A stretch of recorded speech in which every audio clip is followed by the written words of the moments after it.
Men, welcome to the Manhood Tribe Show. I'm your host, Don, and really glad that you are joining in with us today. We are continuing this series on men and leadership and just talking about all the different ways that we as men need to be focused on what it means to be a good, a healthy, and a strong leader. I'm really excited today. We're going to dive in particularly into the topic of self-leadership because I think that's an aspect of leadership that we as men don't probably pay enough attention to. We think a lot about different aspects of leadership, but not often how we need to be leading ourselves. And so we're going to spend some time talking about that today. And to help us talk through that, I've got Dusty Holcomb here on the show. Dusty is the founder of the Arcus Group and the host of the Leadership Unlocked podcast. He helps leaders install what he calls a leadership operating system so that leaders can themselves grow and lead with purpose, clarity, and alignment. He's part strategist, part coach, and fully committed to helping leaders reclaim their energy, their time, and their purpose. Dusty, really glad you're on the show today, man. Thanks for being with us. Don, it is such a pleasure, and I'm very grateful for the opportunity to hopefully share something that can be a positive impact and influence on the lives of others and of the men that you get to influence. So thank you for letting me come share today. Yeah, absolutely. Absolutely. Okay, man. Well, let's start off. I'd love for you to just be able to tell a little bit about who you are and help the listeners get to know you a little bit. You had a successful career as a CEO.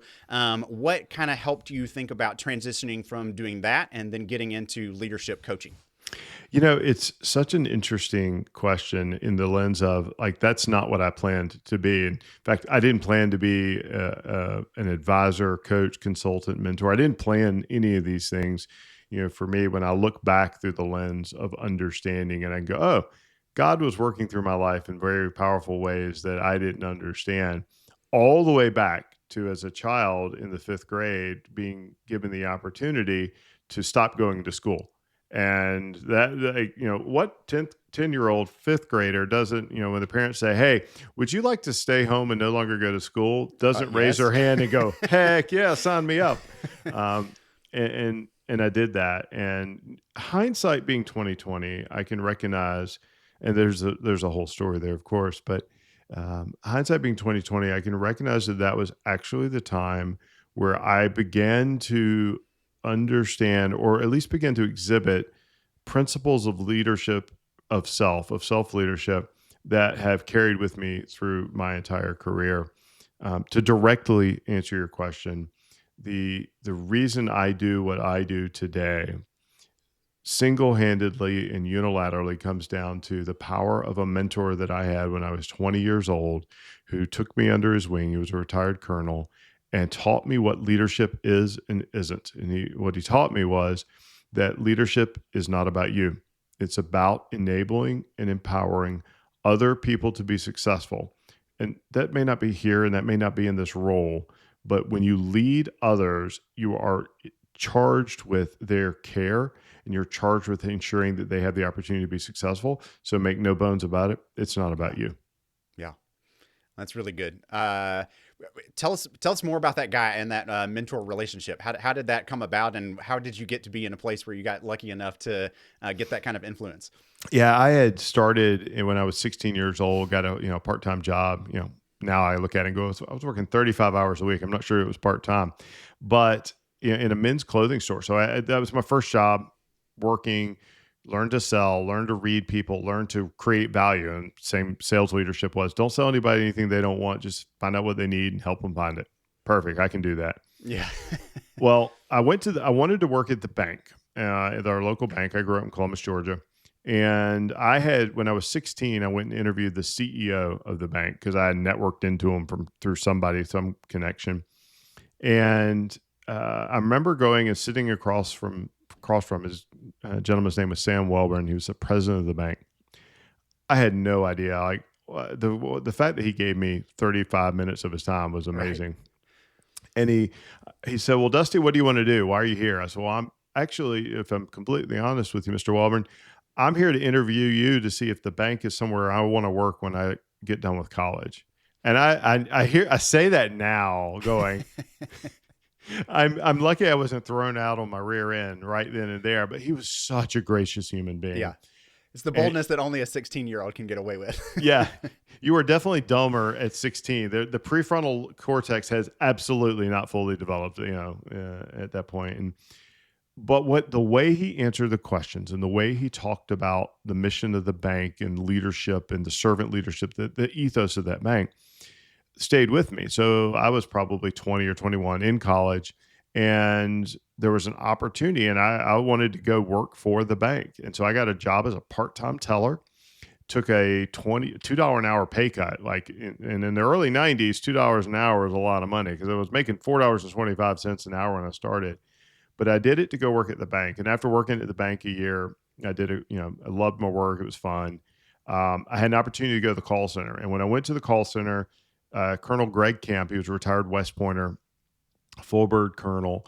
He was running the call center, and he saw something in me that I didn't see, and really took me under his wing, began mentoring me, began giving me counsel and feedback and wisdom as only a person who has nothing to prove and everything to gain by enabling success in others can do. And, there's so many lessons that he gave me along the way, but principally one, and I remember very vividly him sharing this with me was, when young soldiers, young lieutenants or captains rotated under me, I knew I had them for 2 years. My job was to make sure they did two things. They performed their task today, and they were ready for their next assignment. All right. So that individual introduced me to so many things, including my first exposure to servant leadership in a book club format, reading Leadership by the Book and studying with 7 or 8 other people, all who were twice my age and 10 times my experience and authority, and including me in that environment where we were studying servant leadership through the lens of Jesus Christ. And it's like so many doors were unlocked and paths were made clear through the relationships he introduced me to. Yeah, I love that. I love those kinds of stories of the relationships that really make a difference in who we are as men, because I think all of us have those, right? As men, those are Mm. a key part of how we develop into the men that we are today. But we don't often really take advantage of appreciating the lessons that come from those kinds of relationships. So, yeah, thanks for letting me take a minute there to dive in a little more into that in your life. That's fantastic. It's a great story. Okay, well, let's jump in a little bit into this whole area of self-leadership. You would say that self-leadership is the gateway to enduring impact. What does that look like kind of in just daily practice, like how you put that into real life? And why do you think that this is something that's so often ignored in top level leadership? Yeah, I believe it, and I believe it through the lens of first principle. It's a first principle thing, but it's so incredibly important. What we want to do is we want to create impact and we want to create influence. John Maxwell said, "Leadership is influence, Right. nothing more, nothing less." And in order to do that, we have to understand that leadership is not about us. We have to understand that everything we do is leadership. And so, how we show up in the smallest details is how we influence and impact others, which means if we want to show up better, if we want to show up more impactfully and more authentically, we have to lead ourselves. We have to set a standard of growth or a standard of expectations for ourselves. That is what gives us the authority, it gives us the credibility, what gives us the opportunity to lead by example. And if you don't do that, if you just show up based on an authority role, a title, but don't actually put the behavior patterns behind what you say is important, you're not going to have the influence. You're not going to have the impact that you want, and you are not leading yourself. So I very much believe in a sequential order flow that to create team impact and to create organizational impact, you have to lead yourself first. And when you do that, you are always doing it. I work very hard on leading myself first, and I'm always going to be doing that because my influence will change, my impact will change, the people I come into contact will change, but I also have to change. I have to get better every single day. And I have to be willing to go, hey, I screwed up back there. I didn't do this thing and it wasn't congruent with what I believe. That's the reason that I believe it's so important. That's why I think it's so impactful. Why I think people don't do it is because it's hard. People want to get to the point where they just show up, and it's like going to the gym. If you go to the gym every single day and you just put the same weight on the rack, or lift the same weights, you never get actually stronger. You Yeah. only get stronger when you're uncomfortable. Yeah. You only get stronger when you're pushing through something that you used to not be able to do. And that's what self leadership is. Like, you're pushing through things in areas of discomfort. So, some ways that I apply that is in how I reflect, how I plan, and how I learn and assess so that I can make micro changes. At this point, I'm not trying to make huge adjustments, but I'm always making adjustments.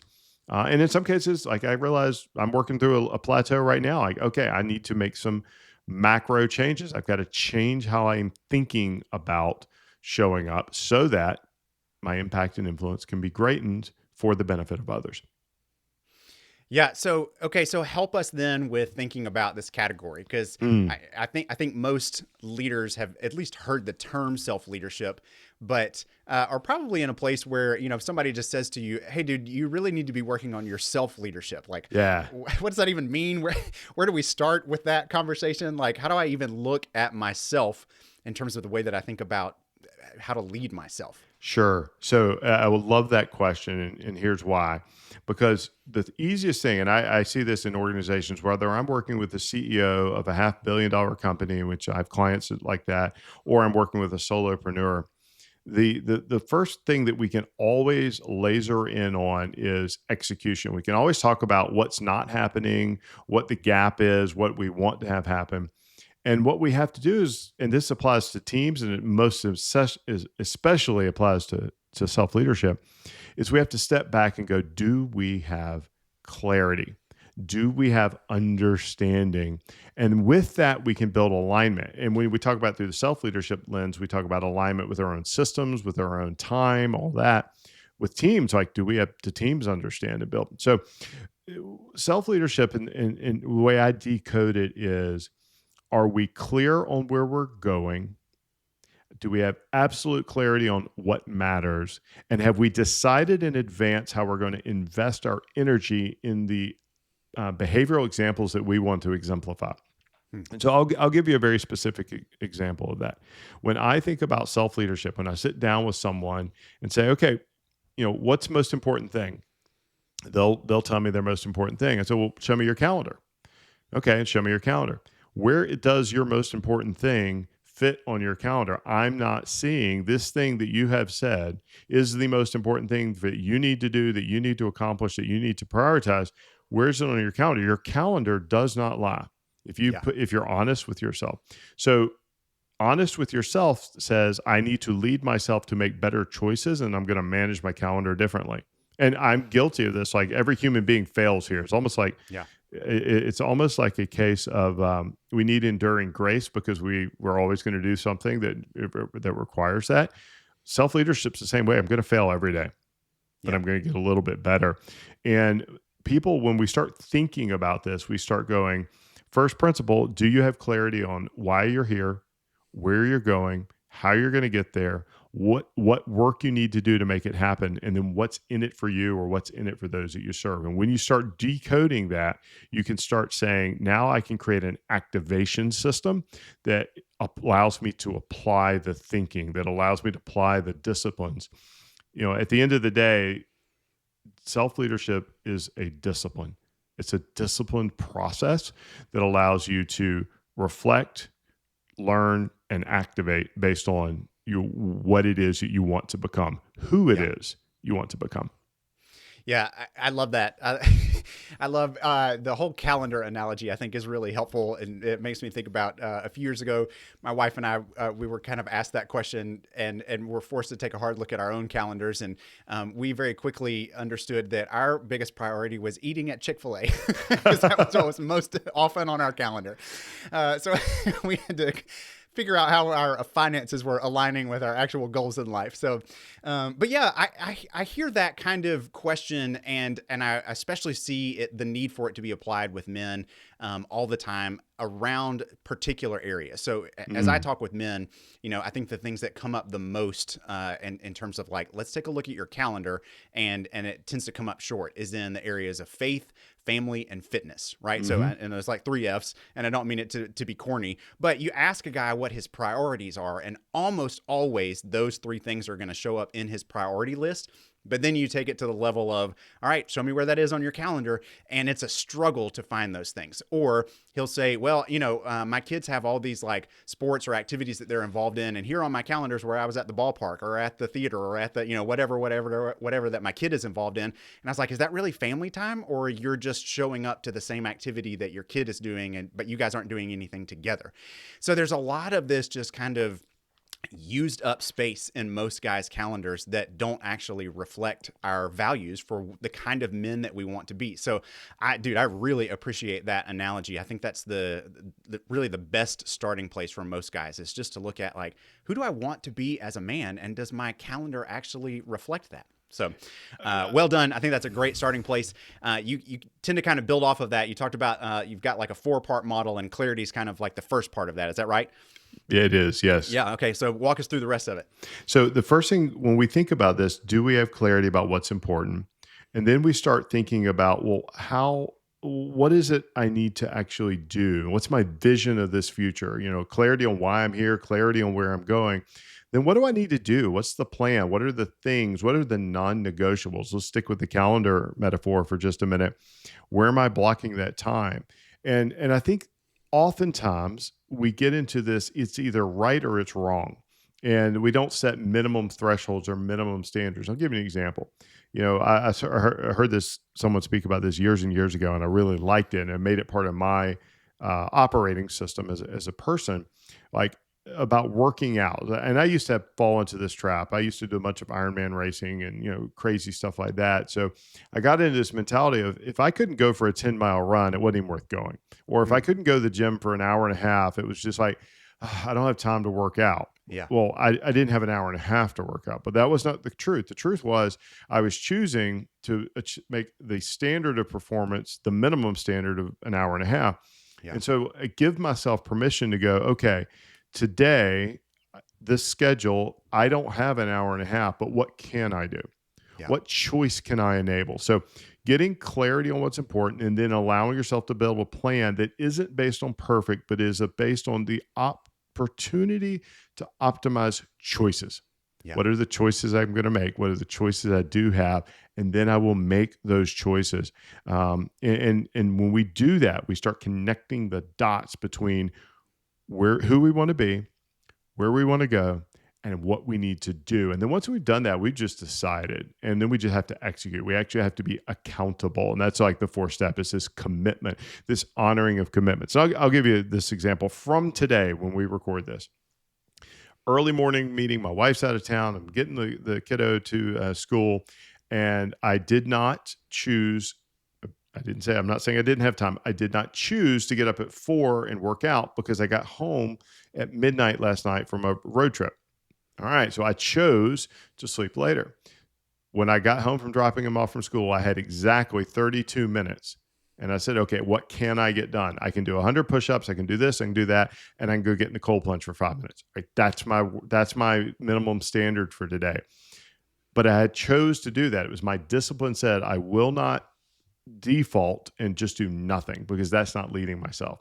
Leading myself is making the decision to do the hard thing, because it's not all about sunshine and roses. Like, if leading yourself was easy, we'd all do it and we just show up and it'd be perfect. It's not. It's actually choosing to do the hard thing you don't want to do. Yeah. As a forcing function to be the person you want to be. And for me, the best example I can think of is a cold plunge. There is nothing in my body that wants to go get in a 40-degree tub of water, for 5 minutes, early in the morning. But I know that when I make that choice, every other choice I make throughout the day is an easier choice. Yeah. Because I've done the hard decision. And so that's kind of the framework. One other thing that you mentioned that I want to touch on, because I think this is really important, it's the ability to be intentional. Time is one category of intentionality. Being present with those that we love is another category of intentionality. Yeah. the relationships and people we choose to surround ourselves with is so incredibly important. And Yeah.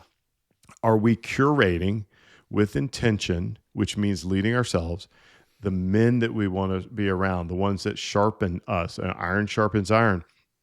Are we doing it in a way that doesn't depress us, but elevates us? Yeah. And I'm a firm believer. You're like, show me your friends. And one of my mentors actually told me this is show me your friends and I'll show you your future.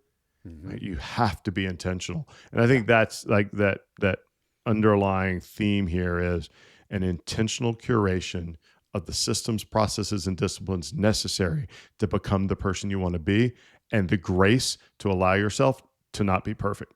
Yeah. This is great. You're speaking Manhood Tribe's language now. When you talk about the men that you have around you and the kind of man that you become based on that, Mm, that's kind of straight out of we talk about what are called the 5 marks of manhood, and one of those is honor. And in our mm, world, honor really just means doing right by the peers around you. So men are just wired for this. We do this innately, whether we intend to or not. We become like the men that we are around. And so we talk about how important it is as a man to choose the kind of men that you want to be around, that you're going to end up mm, becoming like, because that's just how we work as men. That's mhm, how things are going to play out. So honor is really all about making a good choice about the men that you surround yourselves with, because you're going to grow into becoming like them.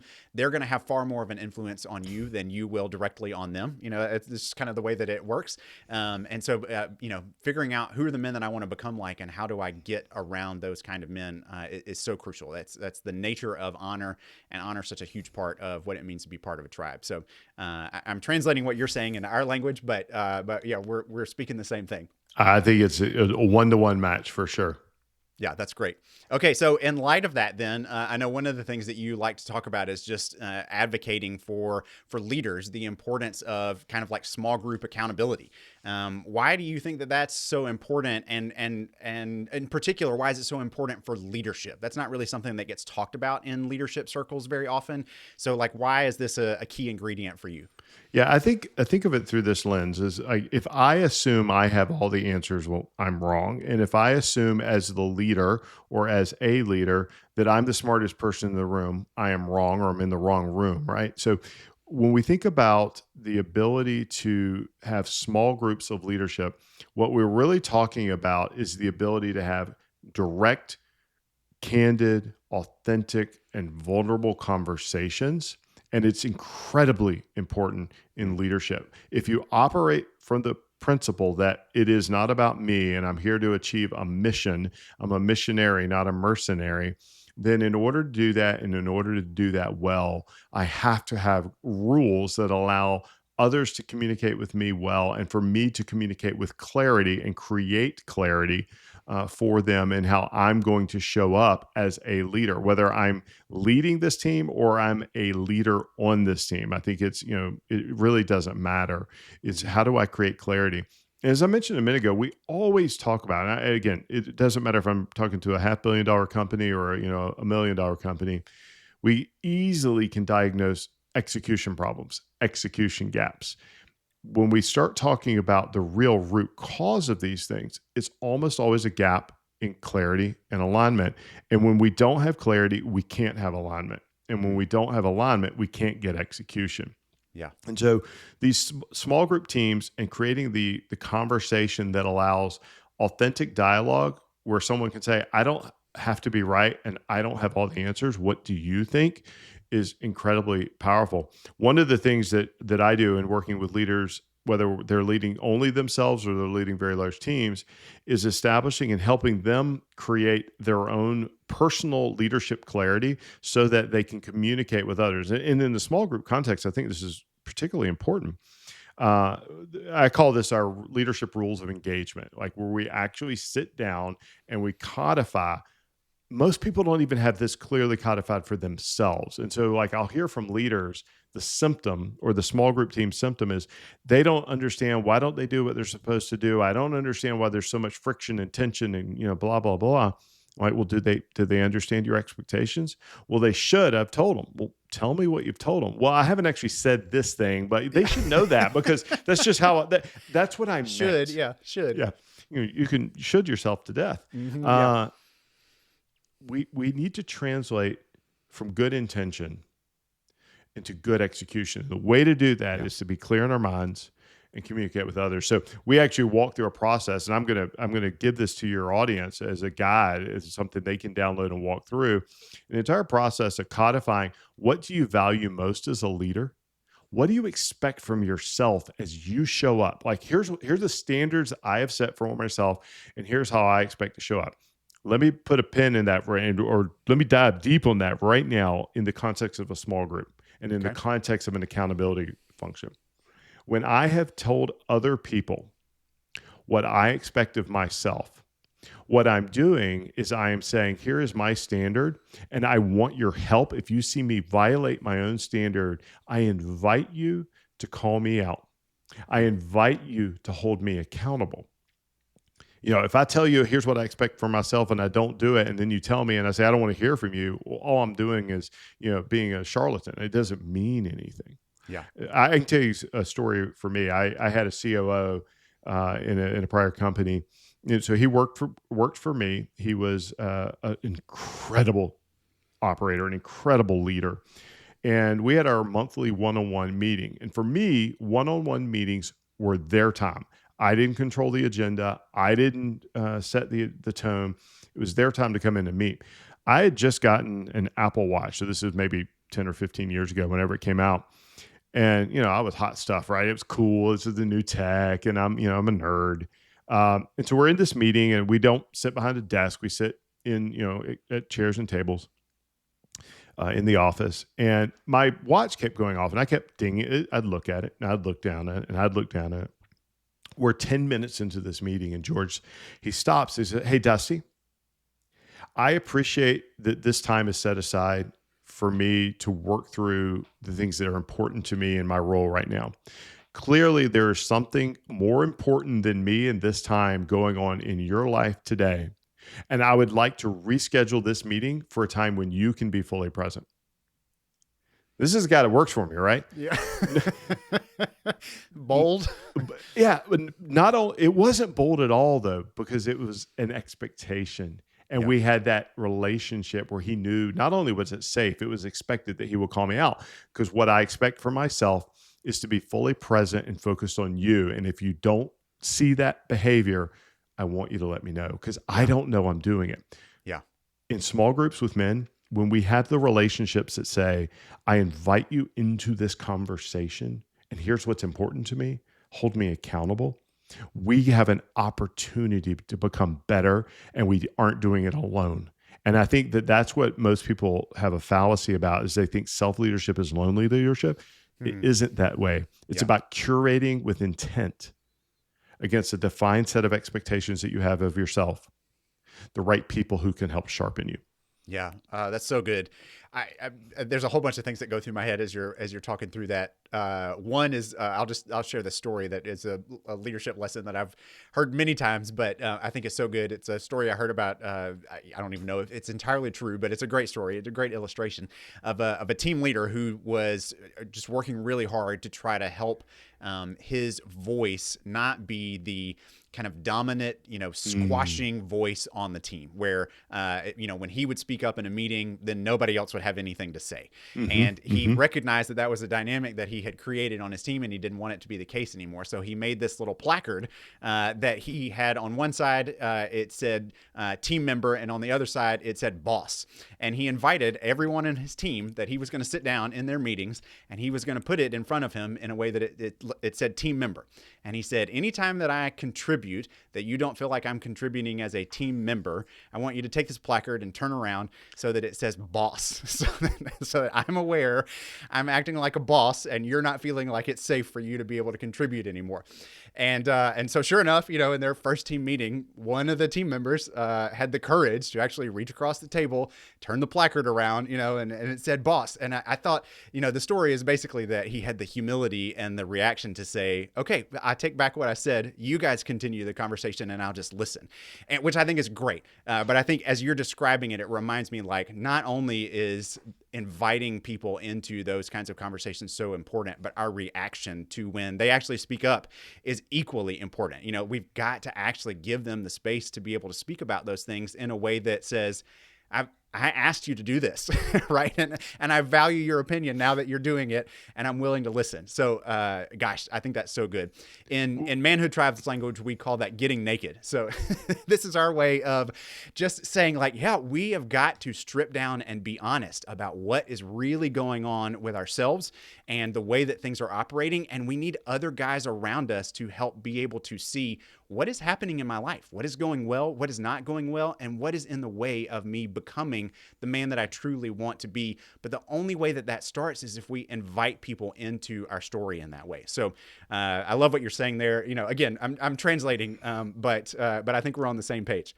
I think it's a one-to-one translation again, and through that lens, the only way you can have those types of authentic, vulnerable conversations is when you are clear for yourself about what's important and how you want to show up. And like when we walk through this guide with leaders, we go down this path of, what is it you expect from your team? How do you give and receive feedback? How do you make decisions? How do you want to be approached? And what are the non-negotiables? The reason I think these are important is people, whether it's a small team, large team, a family unit, it doesn't matter. If you set these rules out, these rules of engagement, that tell you what is good, what is bad, how you can or how you can't behave, it creates clarity. Yeah. And when you say, I want to be humble, and I may not always be, and I may say the things the wrong way, and I want you to call me out, you give people permission slips to be part of your bettering, which is so powerful.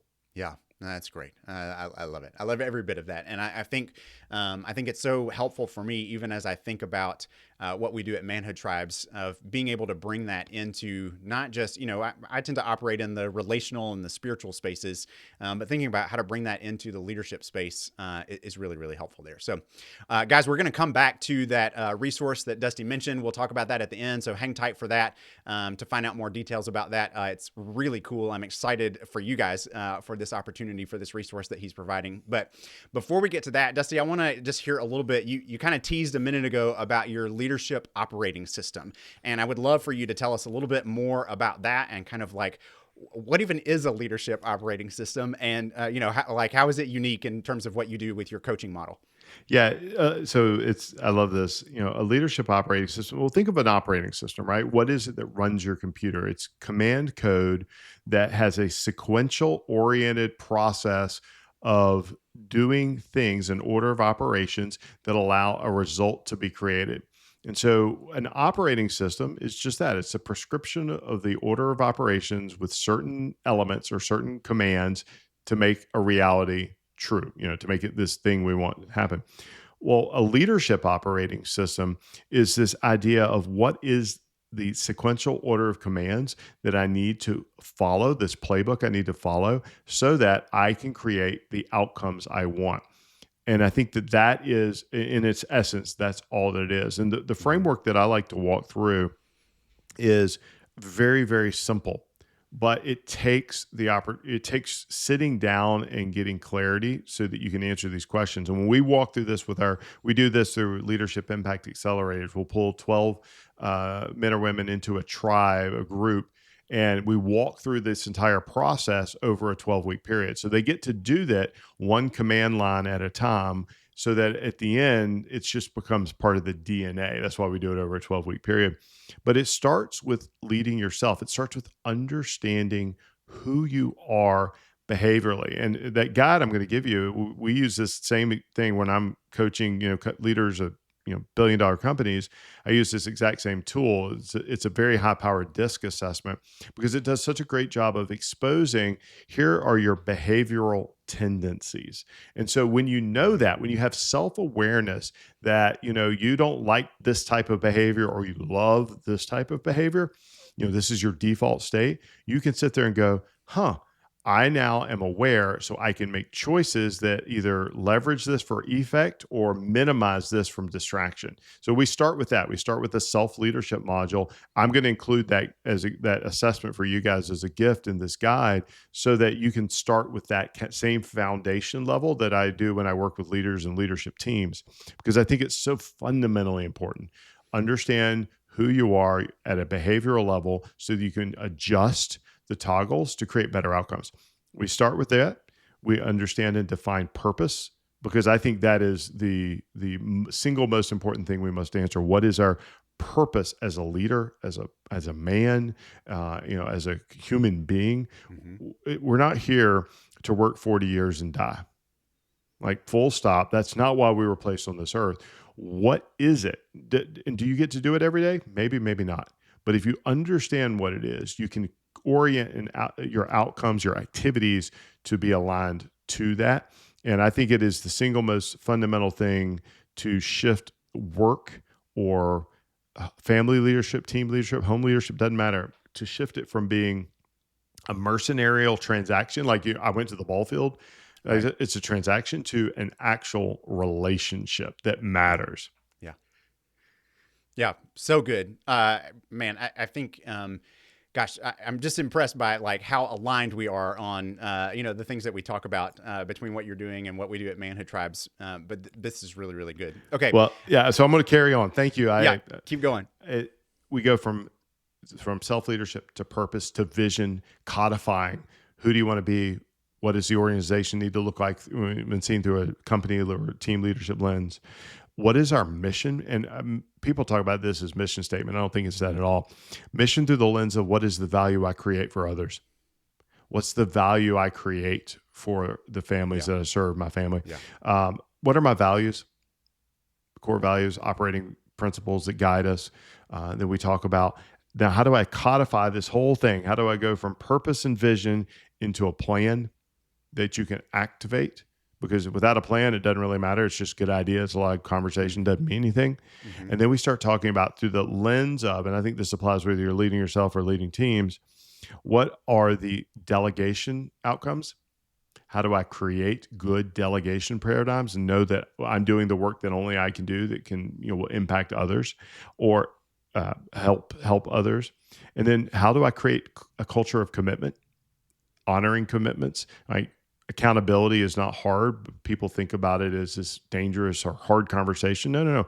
It's just the honoring of commitments. It's discipline. Yeah. And then we walk through how do we create rhythms of success that are durable, repeatable. And if your audience takes nothing away from anything I've said, I think one of the best self-leadership practices a person can install is a process of weekly reflection, review, and planning. If you do nothing else and set aside 30 minutes on a Sunday to go, what worked well this past week? What did not work? And what is the most important thing that I need to create as an outcome in the week ahead that is aligned to my purpose and my vision? And then you just do and reflect and repeat and repeat and repeat. I think that's the single most important practice of leading yourself, because it allows you to review, assess, learn, and execute. And that's what a leadership operating system is. Whether you're leading yourself or leading teams of thousands, the principles apply. Gosh, I think this is what you're describing is a level of self-examination that can be helpful in any aspect of life, right? I mean, of course, in leadership, but it applies everywhere. I mean, even the reflection exercise that you were talking about at the end there, it reminds me very much of a spiritual exercise that's called the prayer of examine, which comes out of Jesuit or Ignatian spirituality from the Catholic tradition. And, it's basically the same thing. It's at the end of the day, you just spend a few moments in prayer, kind of examining your day and seeing where was God at work and that I cooperated with him, and where was God at work that I didn't cooperate with him. It's a really simple exercise, but it is a great way of helping us to reflect over the day and to see, where was I living out the way that I wanted to, and where was I not, and how can I think about doing that better tomorrow? I think just, those kinds of things, those kinds of practices are so simple, but when really put into place, they can bring radical transformation into a man's life.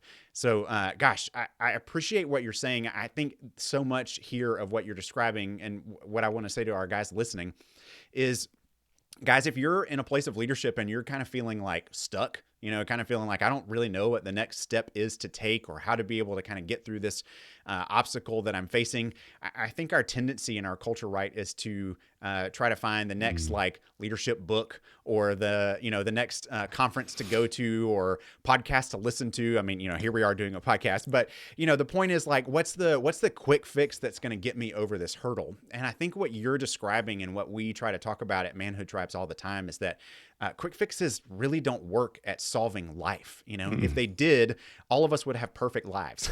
Men are really good at quick fixes, right? That's what we do well. But they don't do enough. They don't get us far enough along the way. And so when it comes to these places where we do get stuck, we need some things that are going to help us be formed. We need to become a different kind of man who can actually accomplish the things that are in front of us. And that's part of why God puts obstacles in our way, is so that it will force us into a place of being formed and in growing into something different and better than we are today. So, gosh, I just, I'm preaching now, but I'm so appreciative of the way that you're describing self-leadership, because I think it's just an aspect of the leadership conversation that gets left out. It's not about tips and tricks. It's not about hacks. It's not about, the next tidbit of information that I can capture from the guru who's going to help me, solve this immediate crisis. It really is about, who am I becoming? And am I becoming the kind of man, the kind of leader who can actually tackle the challenges that are going to be in front of me? And that's a different ballgame, but I think it's one that's so much better and so much more effective.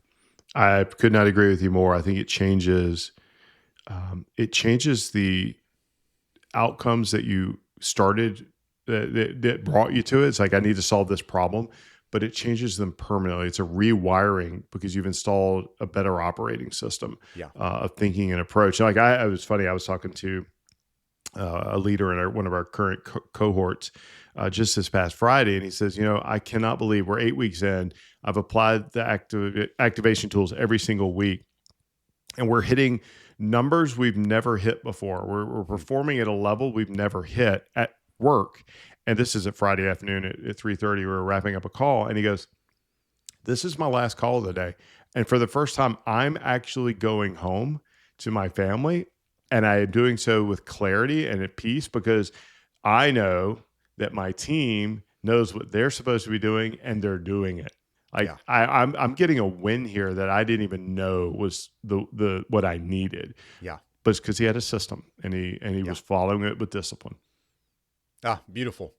I think that's actually probably the perfect place for us to wrap it up. So I would love for you to kind of tell the guys who are listening, first of all, tell us about the resource that you're offering, and then how can they find you and get in touch with you for whatever you're offering in terms of coaching and getting into your orbit.